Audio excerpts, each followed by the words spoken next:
ഇതിനകത്ത് അടിമുടി ഭയങ്കര സംശയങ്ങളാണ് ഉളവാക്കുന്നത്. എന്തെന്ന് വെച്ച് കഴിഞ്ഞാൽ, ഈ കുട്ടി തലേ ദിവസം ഈ ആത്മഹത്യ ചെയ്തിരുന്നു. ഈ കുട്ടിയും അതിന്റെ പിള്ളേരും, കൊച്ചുകുട്ടികളും. ഇത് ജിമ്മിയുടെ വീട്ടുകാരും മറച്ചു വെച്ച് ആരും കാണാതെ ആറ്റിൽ കൊണ്ട് നിക്ഷേപിക്കുകയായിരിക്കും എന്ന്. നമസ്കാരം.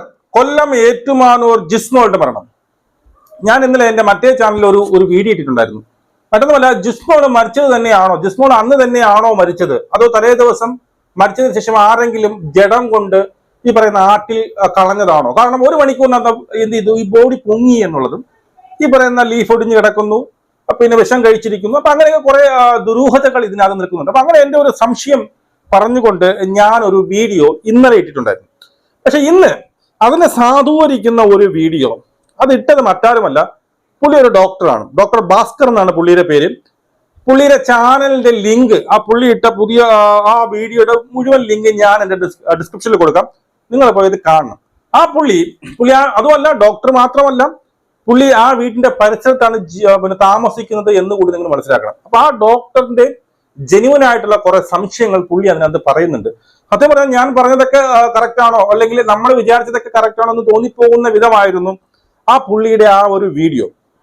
ആദ്യം ആ വീഡിയോ പുള്ളിക്ക് തോന്നിയ സംശയങ്ങൾ, പുള്ളി ആ വീട്ടിന്റെ പരിസരത്താണെന്ന് കൂടി നമ്മൾ മനസ്സിലാക്കുമ്പോൾ അവിടെ അങ്ങനെ ഒരു ചർച്ച ഉണ്ട് എന്നുള്ളതും കൂടി നമ്മൾ മനസ്സിലാക്കണം. അവിടെ അങ്ങനെ ഒരു ചർച്ചയുണ്ട്. ഈ ജിസ്മോള് ജിസ്മോള് തന്നെയാണോ വണ്ടി ഓട്ടിച്ചു പോയത്? ഈ 1.5 വയസ്സായ അല്ലെങ്കിൽ 1 വയസ്സായ കൊച്ചിനെയും 4 വയസ്സായ കൊച്ചിനെയും എങ്ങനെ സ്കൂട്ടറിൽ കൊണ്ടുപോയി എന്നുള്ളതൊക്കെ വളരെ ദുരൂഹതയാണ്. അതുമല്ല, വേലക്കാരിയുടെ സംഭാഷണം, വേലക്കാരിയെ ആരെങ്കിലും പറഞ്ഞു പഠിപ്പിച്ചതാണോ എന്നൊക്കെ നമുക്ക് ഡൗട്ട് ഉണ്ടായിരുന്നു. അപ്പൊ ഞാൻ ഇന്നലെ ചെയ്തതിന്റെ ഞാൻ എന്റെ സംശയം പറഞ്ഞതിനെ സാധൂകരിക്കുന്ന ഒരു വീഡിയോ ഒരു ഡോക്ടർ കൂടിയായ ഡോക്ടർ ഭാസ്കർ ഒരു വീഡിയോ ഇട്ടിട്ടുണ്ട്. അതിന്റെ ചില ഭാഗങ്ങൾ നമുക്ക് കണ്ടുകൊണ്ട് നമുക്ക് സംസാരിക്കാം. ഓക്കെ. ഇതിനകത്ത് അടിമുടി ഭയങ്കര സംശയങ്ങളാണ് ഉളവാക്കുന്നത്. എന്റെ വീടിന്റെ അടുത്ത് ഒരു സംഭവമാണ്. ഒരു 2 കിലോമീറ്റർ 1 കിലോമീറ്റർ അടുത്തേ ഉള്ളൂ. അപ്പോൾ ഈ ഏരിയ, ജിസ്മോൾ പോയ ഏരിയയിലെല്ലാം CCTV ക്യാമറകളും ജനവാസ മേഖലയുമാണ്. ഈ ആറിന്റെ സൈഡിലൊക്കെ ജനവാസ മേഖലയുമാണ്. 2 കാര്യമാണ് എനിക്ക് സംശയം പറയാനുള്ളത്. ആദ്യമായിട്ട് വേലക്കാരിയുടെ ചില ഫോൺ സംഭാഷണങ്ങൾ. വേലക്കാരി പുള്ളിക്കാരത്തി അവിടെ തന്നെ അടുത്ത് ഏற்காട് താമസിക്കുന്നതാണ്. അപ്പൊ പുള്ളിക്കാരത്തിയുടെ തന്നെ 2-3 ഫോൺ കോൾ റെക്കോർഡ് ചെയ്ത് പല യൂട്യൂബുകളിലും പ്രചരിപ്പിച്ചിട്ടുണ്ടായിരുന്നു. അതിനകത്ത് ആദ്യം മരണം നടന്നു, വാർത്തകളെല്ലാം അറിഞ്ഞു. അതിനുശേഷം ഈ പുള്ളിക്കാരത്തിൽ ഒരു വൈറലായിട്ടുള്ള ഒരു ഫോൺ കോൾ വന്നു. അതിനകത്ത് അവർ പറയുന്നത്, അവർ രാവിലെ വീട്ടിൽ വരുന്നു, ഈ കുട്ടി, അതായത് മരിച്ചുപോയ ജിസ്മോള് ബാത്റൂമിൽ നിന്ന് പറയുന്നു കുളിക്കുകയാണ്, ചേച്ചി പൊക്കോ, അവരെല്ലാം ആശുപത്രി പോയെന്ന്. അതിനകത്ത് ഈ വീടെന്ന് പറഞ്ഞാൽ ഒരു 1500 സ്ക്വയർ ഫീറ്റുള്ള വീടല്ല, വലിയ വീടാണ്. ഈ വീടിന്റെ ഏതോ മൂലയ്ക്ക് ഒരു ബാത്റൂം. അവിടെ നിന്ന് കഴിഞ്ഞാൽ വെളി വരുന്ന ആൾക്കാരെ പോലും അറിയത്തില്ല. അത് പോട്ടെ. രണ്ടാമത്, ഇവരുടെ വീട്ടില്, അതായത് ഈ വേലക്കാരുടെ വീട്ടില് പല യൂട്യൂബേഴ്സും വന്നു വീഡിയോ പിടിച്ചു. അത് കഴിഞ്ഞ് പുള്ളിക്കാരത്തി പറയുന്നത്, ഞാൻ വീട്ടിൽ വന്നായിരുന്നു, മരിച്ചുപോയ ജിസ്മോളുടെ വീട്ടിൽ വന്നായിരുന്നു, അവിടെ അരിയും കറിയൊക്കെ വെച്ചിട്ട് വെറുക്കാൻ പോയായിരുന്നു. അപ്പോൾ ഈ പറയുന്ന തൊണ്ണമാങ്കൽ ജിമ്മി ഉണ്ടായിരുന്നു, ജിസ്മോളുടെ ഭർത്താവ്, അമ്മ ദീന, അച്ഛൻ ഉതുപ്പ്, അവരെല്ലാവരും ഉണ്ടായിരുന്നു എന്നാണ് പറയുന്നത്. പിന്നീട് വിറവ് പെറുക്കിയിട്ട് വരുമ്പോഴത്തേക്കിന് ജിസ്മോളെ പിള്ളേരെ കാണുന്നില്ല എന്ന് പറയുന്നു. അപ്പോൾ അവർക്ക് പിന്നെയും വ്യക്തതയില്ലാത്ത ഒരു സംഭാഷണമാണ്. കാര്യം, വിദ്യാഭ്യാസമില്ലാത്ത ഒരു പാവപ്പെട്ട സ്ത്രീയാണെങ്കിൽ അവരെ പഠിപ്പിച്ച് പറയുന്ന ഒരു ചിന്തയിലേക്ക് അവരുടെ സംഭാഷണം നമുക്ക് മനസ്സിലാക്കാൻ പറ്റും. അവരെ പറഞ്ഞ് പഠിപ്പിച്ചിരിക്കുകയാണ്, എന്തോ പറഞ്ഞ് പഠിപ്പിച്ചിരിക്കുകയാണ്. അതുപോലെ തന്നെ പ്രധാനപ്പെട്ട ഒരു കാര്യം, ഓക്കെ, ഇവിടെ ഈ ഡോക്ടർ ഭാസ്കർ പറയുന്നത്, ഈ പറയുന്ന വേലക്കാരിയെ പറഞ്ഞു പഠിപ്പിച്ചിരിക്കുകയാണ് എന്നാണ് ഭാസ്കർ പറയുന്നത്. അതിന് പറയാൻ ചില കാരണങ്ങളുണ്ട്. ഒന്നാമത്തെ കേസ്, നമ്മൾ ആദ്യം വന്ന് നമ്മുടെ ന്യൂസ് എന്താണ്, ഈ പറയുന്ന വേലക്കാരി വീട്ടിൽ വന്നപ്പോൾ എന്ത് ചെയ്തു, ജിസ്മോള് കുളിമുറിയിലായിരുന്നു. പിന്നീട് കുളിമുറിയിൽ നിന്ന് വിളിച്ചു പറഞ്ഞു, എന്താണ്, നീ ഇന്ന് വരണ്ട, നീ പൊക്കോ എന്നുള്ളതാണ് ആദ്യത്തെ ന്യൂസ് വന്നത്. അതിന്റെ വോയിസ് ഞാൻ കേട്ടില്ല, വേലക്കാരി പറഞ്ഞു. പിന്നീട് ഈ പറയുന്ന വേലക്കാരിയുടെ ന്യൂസ്, പിന്നീട് വോയിസ് പുറത്തിറങ്ങിയപ്പോൾ അതിനകത്ത് വേലക്കാരി പറയുന്നത്, ഞാൻ 8:30 ആ വീട്ടിൽ ചെന്നു, 8 മണിക്ക് എന്തോ ആ വീട്ടിൽ ചെന്നു, അവിടെ എന്തോ ജിസ്മോൾ ഉണ്ടായിരുന്നു, 2 കുട്ടികളുണ്ടായിരുന്നു, അമ്മാവൻ ഉണ്ടായിരുന്നു. അതിനുശേഷം എന്തോ ചെറിയായിട്ട് എന്തോ പിന്നീട് കറികളൊക്കെ വെച്ചതിന് ശേഷം 8:30 ആയപ്പോൾ അവിടെ നിന്ന് ഇറങ്ങി എന്നാണ് ഈ വേലക്കാരി പറയുന്നത്. അതുമല്ല, 8:30 ആയിട്ട് ഇറങ്ങിയതിന് ശേഷം എന്ത് ചെയ്തു, 11 മണിയായപ്പോൾ തിരിച്ചു വന്ന സമയത്ത് ഈ പറയുന്ന ജിമ്മിയും ആ സമയത്താണ് വന്നത്. അപ്പോഴാണ് ഈ പറയുന്ന ജിസ്മോളെ കാണാനില്ല. അപ്പൊ ഇതിന്റെ രണ്ട് മൊഴികൾ തമ്മിലുള്ള ഒരു വ്യത്യാസമുണ്ടല്ലോ, അതാണ് ഈ പറയുന്ന ഡോക്ടർ ഇവിടെ ചൂണ്ടിക്കാണുന്നത്. ഇതിലൊരു സംശയമുണ്ട്. പിന്നീട് ഈ പറയുന്ന വേലക്കാരി പറയുന്നതെല്ലാം ആരെങ്കിലും പറയിപ്പിച്ചതാണോ എന്നുള്ളത് ജെന്യൂൻ ആയിട്ടുള്ള ഫാക്ട് ഉണ്ട്, സംശയം ഉണ്ട്. ബാക്കി ഈ നീർക്കാട് പള്ളി, അതായത് ജിമ്മിയുടെ ഇടവക പള്ളിയിലാണ് ഒരു പൊതുദർശനത്തിന് ആദ്യം കൊണ്ടുവന്നത്. 1 മണിക്കൂറോളം 2 മണിക്കൂറോളം അവിടെ വെച്ചതിന് ശേഷമാണ് പാലയിലേക്ക് പോയത്. ഈ സമയത്ത് ഈ വേലക്കാരി അവിടെ വന്നില്ല.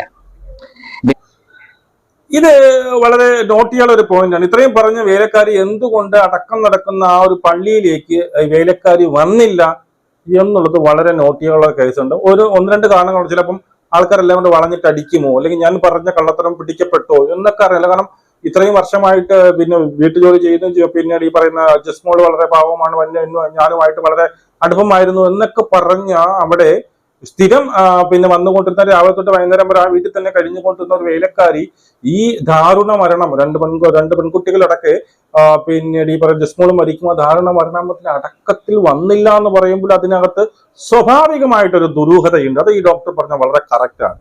വേലക്കാരിക്ക് വരാൻ ഭയമായിരുന്നു. അപ്പോ അവിടെ എന്തോ കള്ളത്തരമുണ്ട്.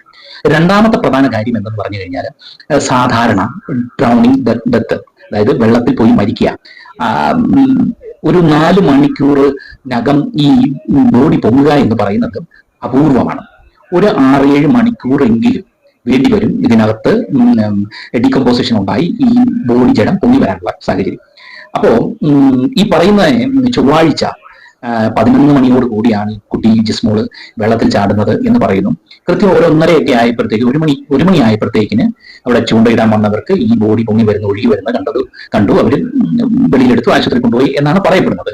അപ്പൊ ഈ 4 മണിക്കൂറിനു ഇടയിൽ, ഈ 4 മണിക്കൂർ ഇന്റർവെല്ലിൽ ഈ ബോഡി പൊങ്ങി വരിക എന്നുള്ളത് ഭയങ്കര ഒരു റയർ ഫിനോമിനയാണ്.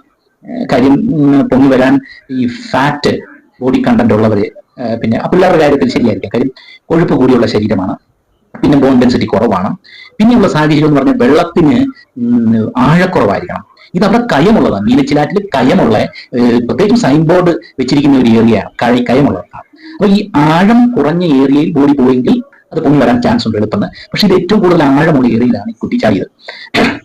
പിന്നെ ടെമ്പറേച്ചർ, അതായത് ചൂട്, നല്ല തെളിഞ്ഞു കിടക്കുന്ന മരങ്ങളൊന്നും ഇല്ലാത്ത ഈ തിളച്ചു കിടക്കുന്ന വെള്ളത്തിലേക്ക് പോവുകയാണെങ്കിൽ എളുപ്പം ഡികമ്പോസിഷൻ ഉണ്ടായി അത് പൊങ്ങി വരാൻ ചാൻസ് ഉണ്ട്. പക്ഷെ ഇതങ്ങനല്ല. ഇത് മൊത്തം ഷെയ്ഡി ഏരിയയായി, ഈ പറയുന്ന വലിയ മരങ്ങള്, തകരമരങ്ങളൊക്കെ ഉള്ള അല്ലെങ്കിൽ ഷെയ്ഡി ഏരിയയാണ് ഈ പറയുന്ന സ്ഥലം. അപ്പം അവിടവും അങ്ങനല്ല. പിന്നെ കുട്ടികൾ ഫാറ്റ് കണ്ടന്റ് കൂടുതലാണ്. പിന്നെ ബോഡി മാസ്, മസിൽ മാസ് കുറവുള്ളവരാണെങ്കിൽ എളുപ്പം പൊങ്ങി വരാം. അങ്ങനെയൊക്കെയുള്ള സാഹചര്യമുണ്ട്. അപ്പം എന്റെ ഒരു സംശയം എന്തെന്ന് വെച്ച് കഴിഞ്ഞാൽ, ഇത്രയും മണിക്കൂറിനകം ഈ ബോഡി പൊങ്ങി വരുമോ എന്നുള്ളൊരു സംശയമാണ്.